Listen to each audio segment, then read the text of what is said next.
good morning, good afternoon, or good evening, wherever you are in the world. My name is ShroudX. Somewhere in this archive's history, there's a file that almost nobody in this community ever talks about.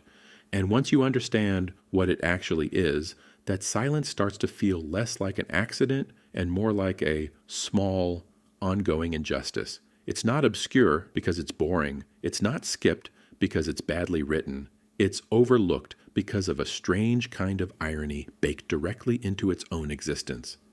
This file is SCP-001, not one of the newer, flashier proposals competing for the number today. This is the original, the very first SCP-001 ever posted to this archive, written years before most of the mythology this channel covers even existed.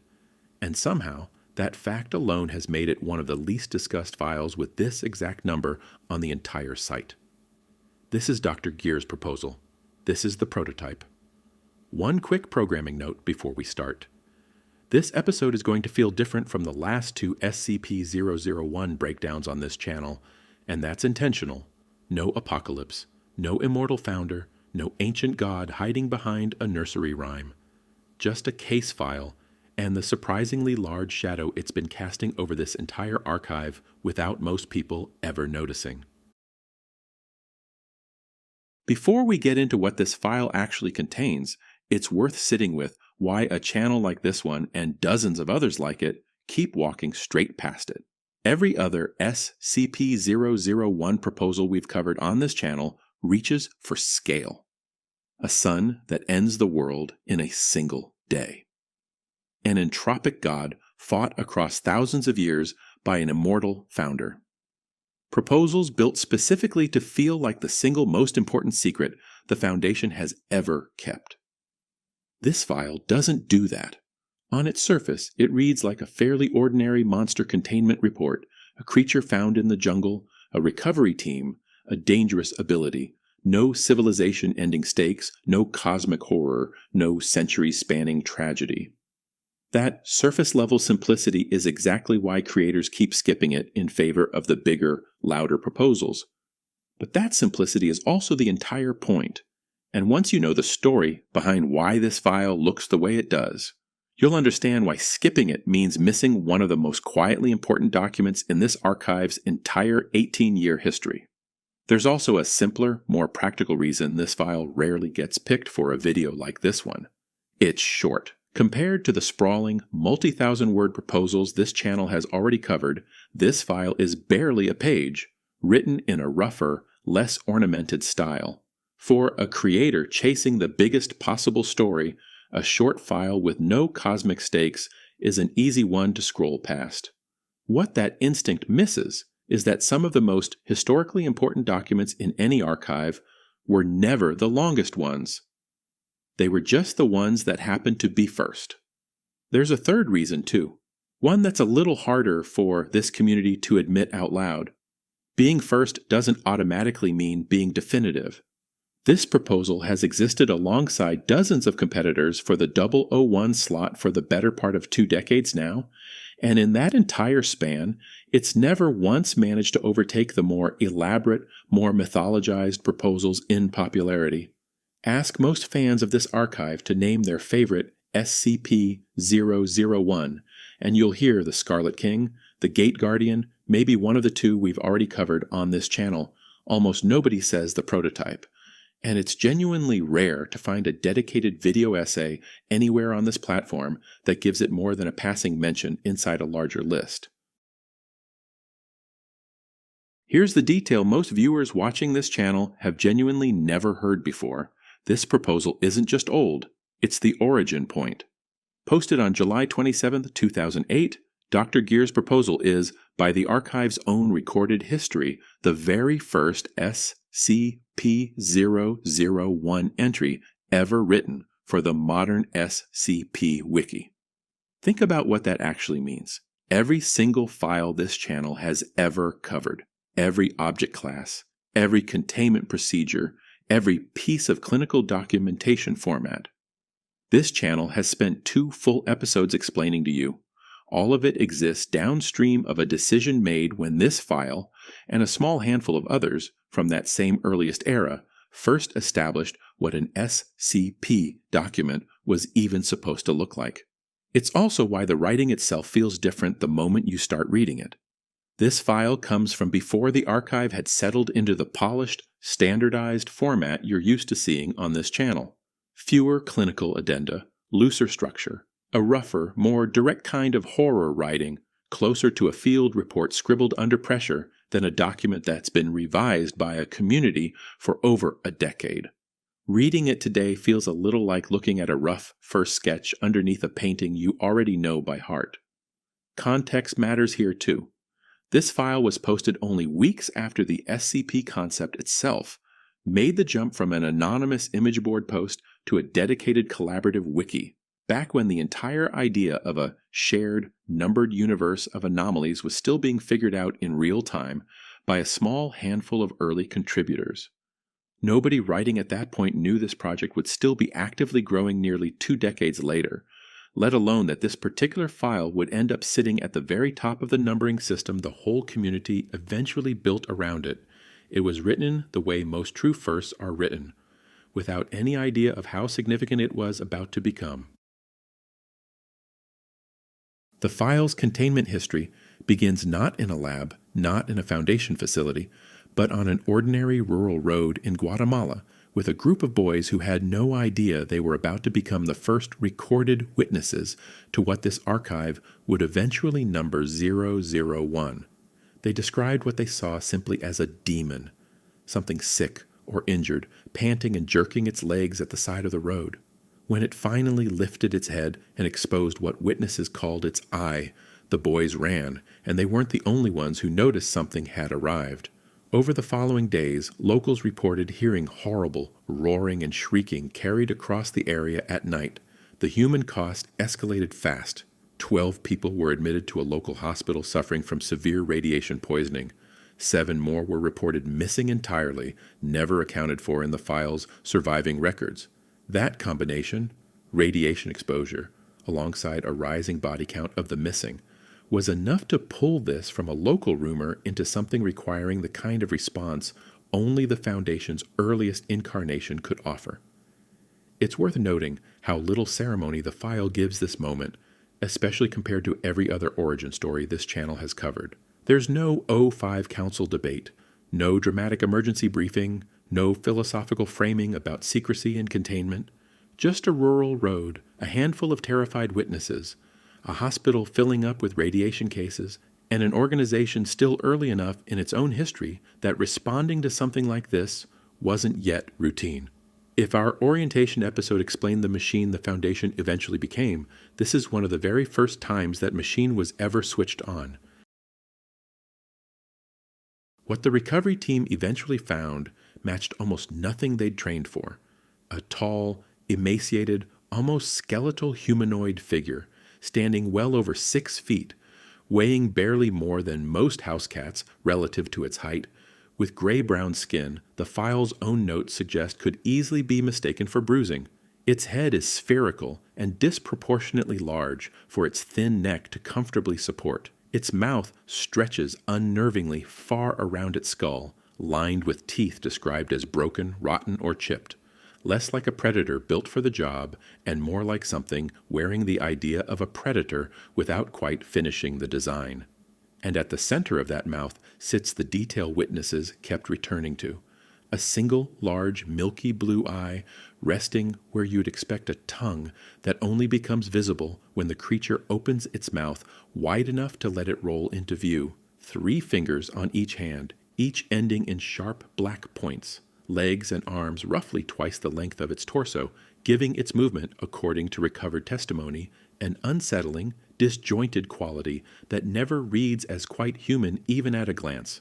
It has no visible reproductive organs, no anus, no ears, no nose, and no pores anywhere across its entire body. Whatever built this thing, biologically, didn't build it to last, or to reproduce, or to do much of anything except survive in the short term by whatever means were available to it. That absence of ordinary biological function does more storytelling work than any of the file's incident logs managed to do directly. No ears or nose suggests it isn't perceiving the world the way a predator normally would, hunting instead by some sense the file never names. No reproductive system suggests, quietly, that whatever this creature is, there was only ever meant to be one of it, or that reproduction was never part of its original purpose at all. The file never states either of those conclusions outright. It simply lists the absences and lets the reader sit with what they imply. That single unnamed word, prototype, borrowed for the file's own nickname, does a lot of quiet work too. A prototype implies a design that was never meant to be final, something built to test an idea before a better version replaced it. Whether that's the file's own author leaning into the implication on purpose, or simply a fitting coincidence of naming, it's hard not to read this entity as exactly that. An early, unfinished attempt at something, discovered by the Foundation before the Foundation itself, had become the more refined version of the organization this channel has spent 2 full episodes explaining. The ability that actually makes this creature dangerous has nothing to do with claws or teeth. According to the file, it can generate microsingularities, miniature, localized black holes, using them simultaneously as a means of near-instant teleportation and as an offensive weapon against anything threatening it. Compare that to the amount of raw destructive theory packed into a single sentence like that. This isn't a creature that hits harder than a person can survive. It's a creature that briefly rewrites the local laws of physics every time it feels threatened, generating a genuine gravitational singularity the way a startled animal might bare its teeth. For a document written this early in the archive's history, before most of the community had settled on how outlandish an anomaly's abilities were even allowed to be, that's a remarkably ambitious concept to hand to the very first item number. These singularities don't last. They collapse within seconds of being created. But in that short window, they release significant amounts of radioactive energy and cause serious damage to their immediate surroundings, which lines up directly with the radiation poisoning cases that first pulled the Foundation's attention toward that stretch of road in Guatemala. The file notes something else worth sitting with. The creature's exposed eye appears directly tied to this ability, visibly present and active every single time a singularity is formed, as though the eye itself is less a sensory organ and more the mechanism the ability actually runs through. It isn't invincible, though, and the file is specific about that too. Bright, flashing light, high heat, high humidity. Any of the 3 appear to trigger visible fear or sickness in the creature, and while sick, it loses the ability to teleport through lead shielding or generate singularities at all. It's also confirmed grimly to be omnivorous and to view human beings specifically as a viable food source, which turns every one of its listed weaknesses from an academic detail into something a recovery team could actually plan a mission around. There's a small irony worth pointing out in that list of weaknesses, too. Heat, humidity, and bright light describe almost exactly the climate of the rural stretch of Guatemala where this creature was first discovered, sick and struggling at the side of the road. It's entirely possible the very reason this entity was ever found in a vulnerable enough state to be reported by a group of frightened kids is that the environment it wandered into was actively working against it from the moment it arrived. Whatever this thing actually is, and wherever it actually came from, it clearly wasn't built for the conditions it found itself in. The ability that actually makes this creature dangerous has nothing to do with claws or teeth. According to the file, it can generate microsingularities, miniature, localized black holes, using them simultaneously as a means of near-instant teleportation and as an offensive weapon against anything threatening it. Compare that to the amount of raw destructive theory packed into a single sentence like that. This isn't a creature that hits harder than a person can survive. It's a creature that briefly rewrites the local laws of physics every time it feels threatened, generating a genuine gravitational singularity the way a startled animal might bare its teeth. For a document written this early in the archive's history, before most of the community had settled on how outlandish an anomaly's abilities were even allowed to be, that's a remarkably ambitious concept to hand to the very first item number. These singularities don't last. They collapse within seconds of being created, but in that short window, they release significant amounts of radioactive energy and cause serious damage to their immediate surroundings, which lines up directly with the radiation poisoning cases that first pulled the Foundation's attention toward that stretch of road in Guatemala.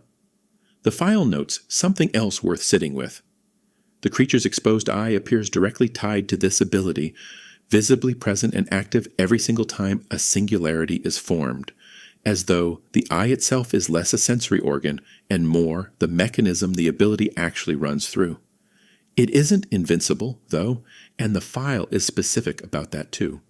Bright, flashing light, high heat, high humidity. Any of the three appear to trigger visible fear or sickness in the creature, and while sick, it loses the ability to teleport through lead shielding or generate singularities at all. It's also confirmed grimly to be omnivorous and to view human beings specifically as a viable food source, which turns every one of its listed weaknesses from an academic detail into something a recovery team could actually plan a mission around. There's a small irony worth pointing out in that list of weaknesses too. Heat, humidity, and bright light describe almost exactly the climate of the rural stretch of Guatemala where this creature was first discovered, sick and struggling at the side of the road. It's entirely possible the very reason this entity was ever found in a vulnerable enough state to be reported by a group of frightened kids is that the environment it wandered into was actively working against it from the moment it arrived. Whatever this thing actually is, and wherever it actually came from, it clearly wasn't built for the conditions it found itself in. A full recovery team was assembled and dispatched from a facility designated ADRX-19, led by a commanding officer named General Machoy.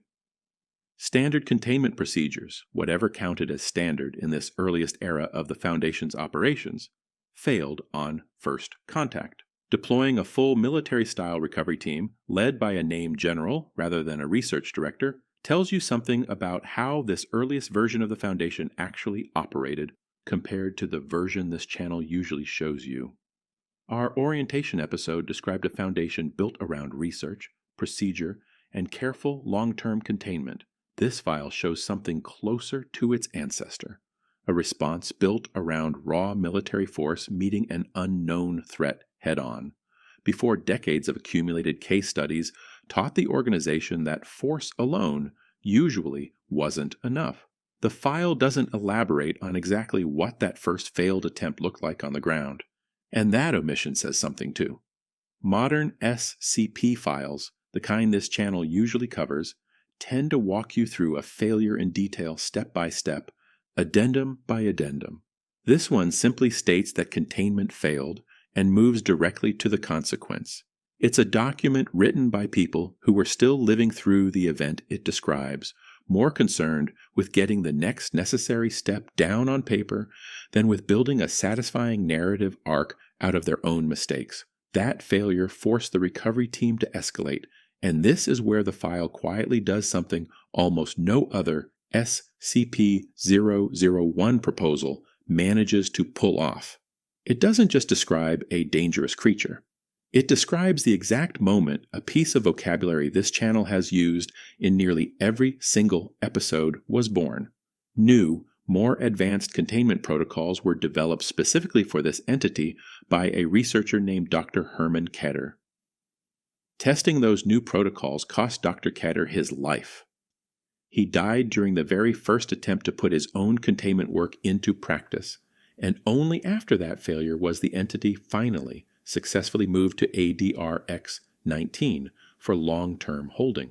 Longtime readers of this archive have connected that name directly to something this channel's very first episode spent significant time explaining. Keter class.